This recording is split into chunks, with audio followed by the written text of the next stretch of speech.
What's up, guys? Welcome back to my channel. So I'm here today to talk about part 1 of The Housewives of Atlanta Season 14 reunion. So be sure to rate, comment, subscribe, and buckle in. We're going to go into it. So it's a pretty good part 1. And so as always, we're going to kick off by talking about the looks, the seating placements, the kind of ambiance of the stage. And so starting with Kandi. So her dress was more like a velvety kind of texture, and she looked really good all in all. She had this long train to it, kind of. The color theme was like peach, pink, that kind of color spectrum. There was kind of some variation going on, but that's kind of just the general vibe of it. Kandi looked good all in all. Yeah, a lot of people were fans of it. She looks like she has some couple of dreads interwoven into her hair. You know, so she has her hair curled, and she has like a couple of like 2 dreads hanging from it. I guess going with a Jamaica theme, it seems. Then going to Shereé. So it looks like she has a lot. So the dress is nice, but it's like, so she has her hair down. The dress kind of goes higher, like above in the collarbone area. She has this necklace. There's a lot going on in the general neck region. You know, it's like a lot, kind of distracting a little bit. So that's the one thing, but all in all, she looked good. Yeah, good for Shereé. Kenya. So, not gonna lie, at first, I wasn't really feeling this look. I don't know, it's kind of futuristic, it's different. But I think it's just the photo, like, I'm showing it on the screen, but, like, after seeing that photo, I was like, not really. But seeing it, like, on stage, like, on screen, and seeing her, like, in it a bit more, it's really like, that looks really good on her. Like, I don't know, maybe it's just the photo wasn't really doing it for me, but no, honestly, Kenya looked really good. It's kind of doing futuristic vibes. Hers was a bit more on the, her and Kandi were a bit more on, like, the red side. It was weird. It was, like, peachy pink to, like, red, but not really red. It was kind of a spectrum. Marlo, she had this little tough stuff. What's that called? Tulle, like that fabric. So she has that. You know, it's not really doing it for me. I'm trying to think, what did she wear? I'm trying to think what she wore in like past reunions. And obviously, she wasn't like a full timer, but I'm sure like as a friend of, she went on a couple times to reunions. I don't know. I mean, I think I've seen her in worse. I mean, it's not as bad as that dress she wore like in the at the archive party, the strawberry candy dress. It's not as bad as that, but I don't know. It's, you know, it's not really it's not my least favorite, but it's okay, I think. Sanya's, it was the worst for me. It just wasn't really doing it. Again, it's different, you know, but it just wasn't really. I don't know. I just did not like it. That seems to be a general consensus. Everyone's kind of like, but I appreciate her taking a risk, because I mentioned in the Dubai finale recap, there are a couple people where I'm like, ooh, that's not really the look. But, you know, there's this one, Nina Ali. She's, you know, she looked good, but her dress was kind of like a basic prom dress. It was kind of just something that, like, how you'd expect a dress to look. You know what I mean? So I appreciate her taking a risk, but wasn't my fave for me. And yeah, we see her going with, like, a lighter peach on one side and, like, the more of a vibrant kind of peachy pink on the other side. And then we have Drew. I honestly really like Drew's look. I've learned that I just love gloves. I love a nice long glove, to be honest. Go back to Dubai, Lisa Milan, another Dubai castmate. She had a confessional where she's wearing this little pink outfit, and she had these pink matching these long pink gloves matching, and it was just so pretty. And I have an affinity for that. I'm kind of like, okay, I like that vibe. Yeah, I really like Drew. I'm actually almost tempted to say that I thought Drew looked the best almost. Yeah, I think Drew, you know, Kenya also looked really good, but again, it took me some time to warm up too, but instantaneously I was like, wow, Drew, Kandi, and Kenya, I feel like really showed out. Shereé showed good too. Again, there's just a little bit too much going on up there. I feel like it wasn't executed as well as it could have been. Marlo was alright. I don't hate it as much as some other people seem to. I think it almost matches her vibe, though. You know what I mean? I feel like Marlo's dress matched her vibe, kind of. And Sanya's, again, I just wasn't a fan of Sanya's, but it seems to be the consensus. And the seating was kind of off as well. Everyone's complaining about the seating on Twitter, and we'll kind of see why in a little bit. And Kandi actually talks about it too, because usually in reunions they have people who are feuding, like, sitting across from each other and shit. But there's some people, like, sitting directly next to each other, so it's kind of weird. Because it's Andy in the middle, and on either side of him he has Marlo and Shereé. And it's kind of like, why the fuck is Shereé there? But it's like, okay, it's because, you know, the She by Shereé, that was basically the emphasis of the entire second half of the season, and her coming back was the first, you know, so it was a big deal. So I guess it makes sense, but it was like, I feel like she didn't do, I don't know, it made sense. So yeah, it's Shereé, Marlo. I'll start with Marlo first. So it's Marlo, then next to Marlo is Drew, and next to Drew is Sanya. And Sanya and Drew had some beef throughout the season, so it's like they're arguing, they're right next to each other. It's kind of awkward. So that's that side. And then the other side is Shereé, Kenya, and Kandi. So that's the order of it. So everyone's kind of like, I don't know. I feel like just maybe it could have been, but they wanted to have Marlo and Shereé on either side of them, because big scenes for both of them. Sheree's return, handling She by Shereé, and Marlo's first season as a peach. So I get it, but it would make more sense if it was like Marlo, Shereé, Sanya on one couch, and like Kenya, Kandi, and Drew on another couch. Like, that would have made much more sense. But they wanted to have Shereé and Marlo, so I get it. But there's kind of some bumps. It could have maybe. Yeah, they didn't want to see Kenya or Kandi next to Marlo for obvious reasons. So yeah, they just had to do Drew and Sanya next to each other. But yeah, and the stage setup, it's modeled after Jamaica. There's like this little moat all around. They're like literally on an island. Can take this, like, to get onto the couches, they have to go on this little bridge, and they take the bridge off. So it's like they can't storm off set. There's like they're on a literal island. But yeah, it looks really cool. There are these birds, like, there and shit. It's like a cool little vibe. It's, pretty cute setup. Sanya said that they did really well. Then we start off with the actual reunion. And so the ladies start coming out, have a little small talk, you know, whatever. And then we see a little bone collecting compilation, like something showing how, they're like, because Sheree's obviously the OG bone collector, and like, oh, she returned. But does she have some other people stepping up to take her place as a bone collector? And so they showed like 12 fucking instances, 2 for each girl, of them like going and like basically tattling, carrying bones to other housewives. Like, oh, she said this. Oh, they said this. So that was a little compilation. Everyone racks up 2 points each. It's pretty funny. And everyone says that Drew and Sanya are the new bone collectors. But Sanya says, she's like, I don't really want that title. I don't want that job. And Sheree's like, well, you do a pretty damn good job at it. So, because remember, when Sanya came on, from episode 1 of this season, Sanya was all about, like, oh, carrying bones, snitching. Like, she was like a Shereé Jr. almost. But yeah, and then from talking about bones and stuff, Drew's antic at Blue Ridge Mountain when she threw the bone, and when she brought a bone as a prop when she was fighting with Fatum. That comes up, and then Drew's talking shit about her. She refers to her as Sheree's Chihuahua. And it's all awkward. So as mentioned, there are like these birds and shit in the background. And when there's like awkward silence, like when 2 housewives get into it and there's like an awkward silence, they like they play audio of the birds like chirping and shit. It's really funny. I'm sure the birds are like stay chirping and shit, but it's just like they only focus on it when like there's awkward silence. So that's pretty funny. Shereé says, I think you just couldn't handle Fatum.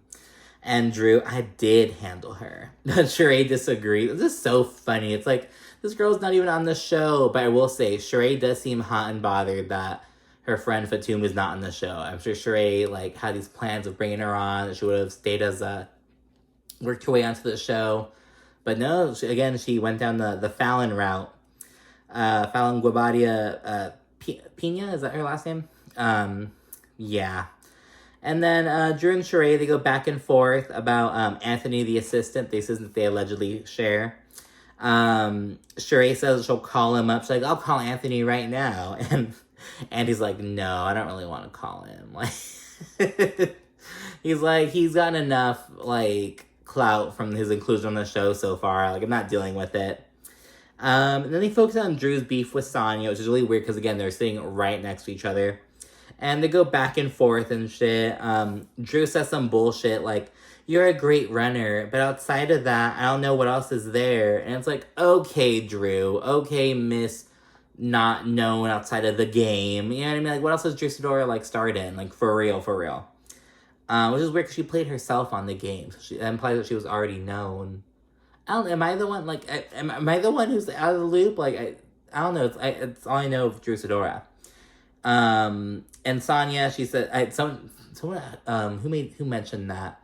Sanya's sister mentioned that actually. She was like, girl, like she was her on the game. She wasn't even the main character. Sanya says, we've been on this earth for the same amount of time, and you've only been able to accomplish mediocrity at best. And it's like, oh, okay. Because, like, Drew, don't forget who you are. I hated Drew last season. I'm warming up to her. Sanya had a rocky start at the beginning of this season. But, again, I'm warming up to her as well. But it's just like, okay, Drew, let's not forget, you know, you haven't had the greatest acting career of all time. Marlo later on, she said that Drew's a singer and actress. Like, what has Drew sung? Does she have any albums out? I need to do my research on Drew Sidora. I need to look her up. But yeah, so it's just like, okay, Drew, whatever. So I'm with Sanya on this one. It's like, Drew, calm down. Sanya's a 4-time Olympic gold medalist. Drew, what has she done with her acting career, you know? But yeah, so it's like, I can't deny the facts. We then get a Shereé recap. It's basically focusing on her return to the show. You know, it's a big old deal.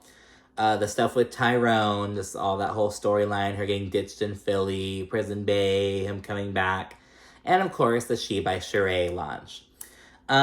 She says that She by Shereé was on the back burner for so long because she was focused on her family. It's like, okay, Shereé, like, because it's just like shit like that. It's almost like giving digs at people like Kandi, you know what I mean? Or people like, I don't even like, you know, Sanya to an extent. It's, you know, working moms and shit. It's like, okay, she thinks she's so focused on her family. Which, back when she started the show, it was 14 years ago. I think her son was like 12. And her daughter, she's 22 now, I remember they mentioned. So she would have been like 8. So that makes sense, they're fairly young. But it's like, you know, they're not like infants. Like, you make it sound like she's at home with like freaking Irish twins, like a 2-year-old and a 1-year-old and a 3-year-old. You're like all there, and you know, it's just like, calm down, Shereé. It's not this big old deal. And yeah, and again, it's like it's 14 years later. It's like she's using it as an excuse. She says it again later on. She's like, I was focused on my family. I wasn't worried about that. It's like, okay, Shereé, whatever you have to tell yourself. I don't know. I don't really buy that from her, to be honest. And I'm not saying that Shereé wasn't focused on her family. What I'm just saying is I feel like she's using it as an excuse. Does that make sense? Well, on the subject of She by Shereé, Shereé then calls out Kandi for basically trash-talking the brand on Speak On It. And Kandi then says, like, have I been shady about She by Shereé? Yeah, but, you know, you've been shady too. Then Shereé starts playing dumb, and she's like, when have I been shady to you? When have I been shady? And Kandi's like, on this show, are you kidding me? And Shereé demands an example. And Kandi, she's like, well, here are plenty of instances of you and Marlo talking shit about me. And they play the tape. They show Shereé and Marlo. Shereé basically shows Marlo talking shit, but Shereé is like co-signing and agreeing with the shit. She points out that Shereé was talking mad shit on the show. And it's like, girl, calm down. But the thing is, Kandi's comments about She by Shereé were like true. She only said that like, She by Shereé isn't She by Shereé yet. It's still not really doing its thing. Hasn't, you know, launched or anything. But Shereé was talking like shit, like saying like, oh, you know, Kandi, she, you know, of course I believe she sucked dick in the locker room. Oh, you know, yeah, I can't seem that she does too much for other people. Like, talking shit about Kandi's character and shit like that. And Shereé keeps trying to play the victim. Just like, oh no, you talked about me and my brand, you didn't support me. All this shit, and it's like, okay, Shereé, like, calm down, lady. I think this is Shereé's send-off season. It's like, we brought Shereé back, got to see She by Shereé launch, put an end to that story, let her go. Just let her go. Let her go. I feel like, you know, she's sitting next to Andy, launched She by Shereé at the reunion. There's nothing else to say. There's nothing else to... Bye, Shereé. Bye. I don't know, and I do not want to see Shereé return back in a couple of years. I was thinking about it, and it's not even in like a, ooh, I don't like Shereé, nothing like that. But it's just like, what is she gonna give us? what's she gonna bring? Her Tyrone stuff played out. Like, if she were to come back, it would only be because she and Martell were either getting married or getting divorced. Martell Holt, her new man, we talked about him a little bit. But anyways, then we get a viewer question about why is Sheree so shady to drop it with Drew when She by Sheree took 14 years to launch. Just kind of bringing that up. Because Sheree, everyone's talking shit about drop it with Drew, but this year's honing in on like, Sheree, why are you talking about it when you're barely launching a fashion line after 14 years? Sheree says some shit like, oh, well, I represent fashion, but I'm saying that Drew doesn't represent fitness or wellness, or some shit like that. And then Drew basically, she responds back to that. She basically says that she would have liked more support and that she feels as though Sheree could have empathized with her more. She's like, considering what you've gone through with She by Sheree, I thought you could have supported me a bit more. But it's cool, whatever. So that's where it is. Another viewer, because the viewer questions are coming. Another viewer asked, oh, why are all of Sheree's projects late? You know, Chateau Sheree, She by Sheree. Why are they all fucking late? And they ask if it has something to do with her, like, not wanting to pay people, like her not paying her bills. And again, Sheree uses her family as an excuse. She's like, oh no, like, greatness takes time, and I'm not worried about proving myself by working on these projects. I'm focused on my family. Mind you, her children are like 36, 26, and like 22. You know what I mean? And it's like, what? But it's like, again, she was pouring all her energy into this prison bay. It's like, what else could it have been? But yeah, and then she uses her family as an excuse somewhat. Then she says something along the lines of, I pay who's supposed to be paid. And she also suggests that she doesn't pay if she doesn't like others' work. Like, Kenya Ship tells her, she's like, Sheree, even if you contract someone and you don't like their work, that doesn't absolve you from paying for it. Like, you pay for it and just don't use them again. And Sheree's like, oh, okay. So we can tell that Sheree, like, they're not even rumors at this point, I don't think. Sheree just admitted it right here. She's like, yeah, if I don't like something, I don't pay for it. And obviously, like, you know, if there's, like, an issue with it, but it makes it sound like I'm not pleased with this, so I'm not paying for it. You know, like, she's not saying there are, like, issues or, like, look what I mean is, like, obviously if, like, someone, like, you contract someone to, like, build something, and if, like, it, like, breaks down, you know, that's fucking different. It didn't, like, function. But it sounds like she's like, oh, I just don't like it, so I'm not paying for it. Because Kenya Ship gives her a big old speech or whatever. She's being counselor, Kenya. She's like, yeah, Sheree, you have to pay people. Like, that doesn't absolve you from paying. And so it's like, okay, so now we know for sure. And then Marlo jumps in, and she's like, okay, well, while we're on this subject, I want to address how Kandi's always saying, oh, I got Marlo this TV show. I hooked Marlo up with this TV show, this job opportunity or whatever. Because she says that, like, there's one specific instance where I guess Marlo was off Atlanta for a little bit, and Kandi and Todd were like, oh, let's try to help her out with this opportunity or something. Let's try to get her an opportunity. Let's try to work something out for her. And so Kandi, like, basically hooked Marlo up with an opportunity, but Marlo didn't take it because she wasn't, she had the contract kind of whack. It just wasn't, like, in her favor. It wasn't really for her. And she comes like, Kandi, like, she's like, oh, you know, that's how it turned out, and you're always claiming you helped me, but, you know, you didn't really help me that much. Basically, Marlo's saying that Kandi's always throwing, like, what she's done for her in her face, when in reality, she hasn't really done that much, according to Marlo. Kandi claps back and says, you know, that situation with that job only came up after you were talking shit about me all season. Because Marlo's been saying, oh, you know, Kandi, she doesn't help people, she doesn't do anything for anyone else, she doesn't give back. And then, in response, Kandi, she brought some off-camera shit. She's like, look, I helped you out when I got you this opportunity. And so it's going back and forth.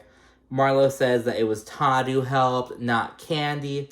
And Kandi gets pissed and she starts going off. She's like, I'm so angry at this person who's, you know, when you try to help people and then they turn around and say you're not actually doing it when you are. And Kandi's just really mad at basically having her character and her integrity questioned. And because Kandi's going off. And Marlo's like, I don't know. Well, I don't know. And it's like, yeah, Marlo, you don't know. Because Kandi's saying that had nothing to do with Todd. That was, like, all me. Like, just kind of going off and kind of trying to prove Marlo wrong. And she's getting mad. Marlo then demands to know 3 things that Kandi's done to help her. But then Andy and Shereé, they both kind of shut it down. They're like, look, we're talking about Shereé right now. This is Shereé segment. Let's kind of get back to that. But Kandi answered Marlo's question on Twitter, though. She's like, okay, bitch, you want to know 3 things that would help you? Here they are. So on Twitter, Kandi reiterated that she's, 1, helped Marlo get a TV show when Atlanta wasn't putting her on. Hooked her up with her film and TV agent as well. And she asked her agent to put her name for jobs that Kandi's not available for. So she's like, if I can't do this, see if Marlo can. Trying to hook her up with these opportunities. So Kandi answered her question, gave Marlo what she wanted, and Marlo just seems so ungrateful. She just wants to take and take and take and just, it's like, girl, calm the fuck down. Kandi doesn't owe you shit. Calm down. Segueing back to Shereé, Andy then asks about Tyrone. Specifically, it brings up how Shereé and Tyrone were abstinent for a little bit. And Shereé says they went abstinent because he was bad in bed. And she says she believes that he was using her for, like, essentially clout or whatever. Shereé then says that she kind of plays coy about her new man. She's like, oh, but I have a new man. And she's not saying who it is yet. Although we know in real time that's Martell Holt, the reality TV star. But yeah, she's playing coy about him and shit. So yeah, and then we get a little segment on Drew and Sanya being frenemies. Sanya says that Drew is really the only one on the cast who she doesn't really talk to. And Drew says that she doesn't know where they went wrong. And in turn, Sanya accuses Drew, who's right next to her. It's so fucking awkward. She accuses Drew of playing the victim, trying to make Sanya look bad, being different on and off camera, and just acting. Basically, like, those 4 things. Sanya goes in on Drew. She's like, look, when are you going to start showing the real you? When are you going to start putting down this facade? And different people have mentioned that about Drew. She kind of gives off that vibe. She's not being authentic. But yeah, Sanya's calling it out. And they keep over-talking each other. It's really annoying. Sanya's Mommy Nation photo shoot comes up. And again, the whole conversation around it was like, oh, well, Sanya only invited Kenya and Kandi because she was trying to clout chase and get Instagram followers. And Sanya said that she was trying to connect with everyone on that couch, and she didn't even ask anyone to post anything about it. And she's like, and why, if I was doing it for Instagram clout, why would I have invited Drew as well? Because Drew was initially invited as well, but Sanya disinvited her. And when I thought about it, it was like, well, it makes sense that she'd invite them, because it's like, Sanya, Drew, Kenya, and Kandi are the 4 on the cast with young children. All of Sheree's kids are fucking grown up, and Marlo, she's a muntie, but they're the ones with, like, young kids. But yeah, so I was like, that makes sense why it was them. I didn't think of it that way, and it's like, well, duh, she just invited Drew because she was mad at her or whatever, and so I get it. And again, like, Sanya's really grown on me a bit, and I was really sad in the scene because Sanya's just getting emotional, and she says she gets emotional because Drew's just lying and flipping on her, and you can really tell she's like crying, and not like sobbing or anything, but she's getting emotional. You can hear it in her voice and stuff. And Marlo's like, oh, you gotta grow thicker skin, baby, but yeah, so Sanya's getting emotional, and Drew's very apathetic and says that Sanya is a flip-flopper, and Drew acts like she's open because Andy's like, oh, I hope that you guys can reconcile in the future. And Drew's like, looking at Sanya, who's right next to her, like, trying to, like, act like she's all sweet and open, but Sanya's over her, and I felt really bad for Sanya. I feel like it was her first reunion. It's part 1, but it didn't really go that well for her. I feel like it would have been easier if there was some distance between her and Drew, because Drew is right next to her, and so obviously there's, like, a wall between them, and Sanya's, like, at the very end. It's almost like she's cut, like, I don't know. I felt bad. I felt really bad for Sanya, to be honest with you. And then we get the Marlo recap, going over the archive, her Muntie activities, all that stuff, and her childhood, of course. Some foster care backstory she gave already, her reconnecting with her mother, stuff like that. And Marlo gets all emotional, and she's crying about her mom and says that she really needs her support. And it was sad, but my reaction to a lot of other people's was instantly like, oh, where was this energy when you were fucking telling Kenya, oh, that's why your mother doesn't love you, like, also your mother, like, some shit like that. Remember, like, way back when they were camping and Marlo said some shit like, oh, Kenya's evil, like, someone's evil and their own mother wants nothing to do with them. Something like that. And it's like, oh, but now Marlo wants to cry about moms and shit. And it's like, where was that energy when you were throwing that in Kenya's face? And it's like, girl, why someone threw that in your fucking face? You know what I mean? It's like, Kenya's mom, yeah, she gave her up when she was an infant. Your mom, chose drugs over you. And it's like, you know what I mean? Like, people can go in on that. And it's like, oh my gosh. It's just like, girl, whatever, Marlo. But it is really sad. She's emotional. But it's just like, thinking of the vitriol that she's throwing at other people, it makes it just like, girl, like, and now you want to be all vulnerable and shit.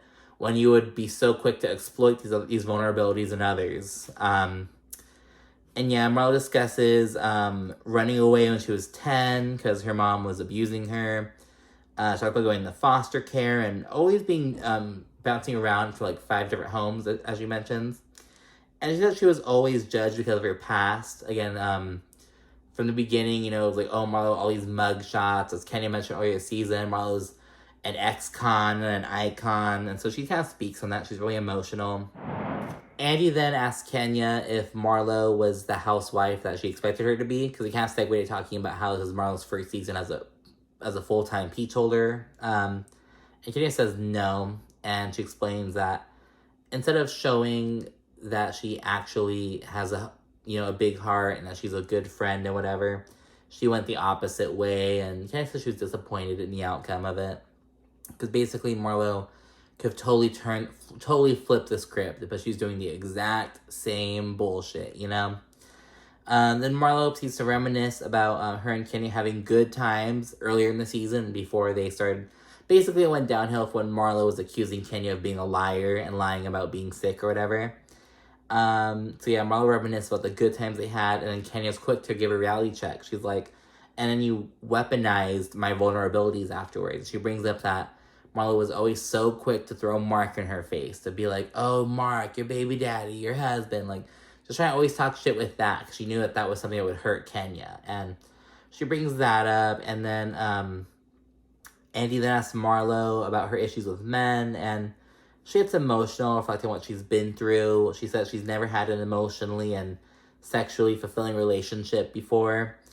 And she starts getting emotional. She says that everyone calls her a whore with no receipt. She says, no, everyone calls me a whore and prostitute, but they can't bring a man who I've been with. And they only hate on me because of my fashions and my attitude. And she was all emotional and shit.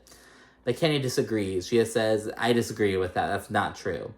And I think she's going to say, like, that's not true. It's not to do with your fashions or your past. It has to do with what you give us. But this is where part 1 of it ends, with Marlo being emotional and Kenya kind of being a stern kind of wall against that. And I think there's anything wrong with that, because Kenya's just being really real with Marlo. But yeah, Marlo's bringing up the waterworks and shit, and it is really sad. But again, it's just like, after all the vitriol and shit, it's like, okay. But that's where we are so far. And so it was a pretty good part 1. I felt pretty bad for Sanya, though. I feel bad for Sanya. I hope that later in the reunion it gets a bit better for her. But, yeah, the seating room is just ass. It's terrible. It could have totally been better. But I get it. They wanted Marlo and Shereé to kind of be on either side of Andy. And they knew damn well they couldn't sit Kenya or Kandi next to Marlo. So, Drew and Sanya just had to make it work out. But anyways, be sure to rate, comment, subscribe, let me know what you thought, and stay tuned for parts 2, and I believe part 3. I think it's going to be a 3-parter. Thank you so much for watching. Bye.